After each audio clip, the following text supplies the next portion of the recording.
Hello and welcome to Ear-Noise-Menieres-Disease.mov. Now if you're 45 or 50 years old or more, then this presentation is definitely for you, as this time we're going to be looking at Meniere's disease. That's a little known disease that can cause noises in your ears, amongst other things. So as we're talking about it, it would be good to know what the symptoms of Meniere's disease are. Well, they will vary from person to person, but typically you'll find there things like tinnitus, vomiting, vertigo, and quite often deafness. This disorder, otherwise known as Meniere's syndrome, is caused by an increase in the amount of fluid in the semicircular inner canals of the ear. This is part of the ear that controls our balance and poise.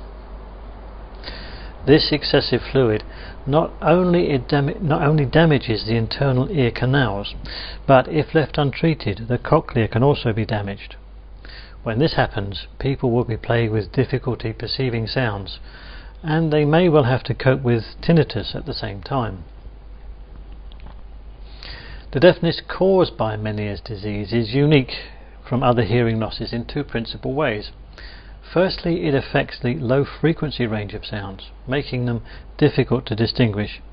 And for many people, the way they hear is changed so that they become very sensitive to loud sounds and noises. One of the first signs of Meniere's disease will often be the appearance of vertigo.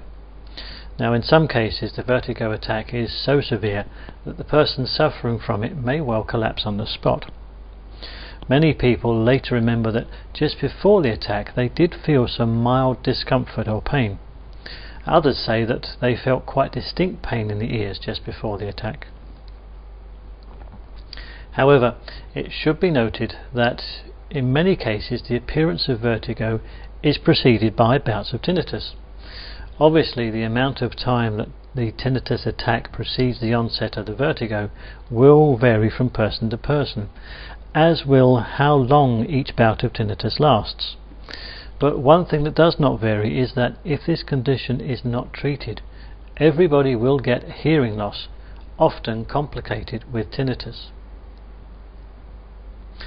The medical community is fairly unsure about the exact causes of Meniere's disease, although many times experts have traced the origin to something like a food allergy.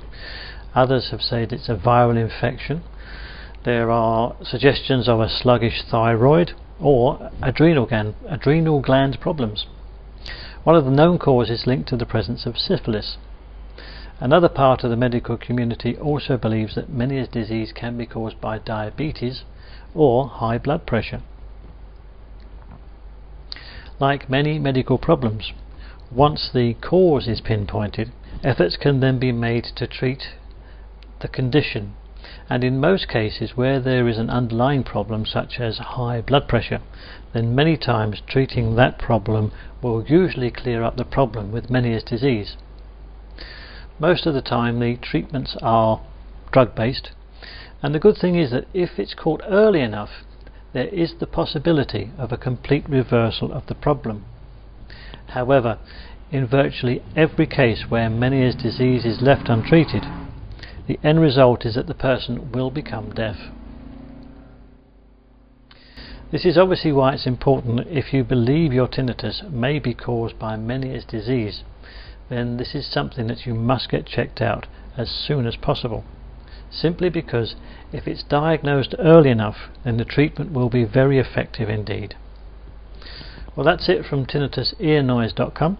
Next time, in the next presentation, we'll be looking at the causes of tinnitus that drug companies would prefer you didn't know about.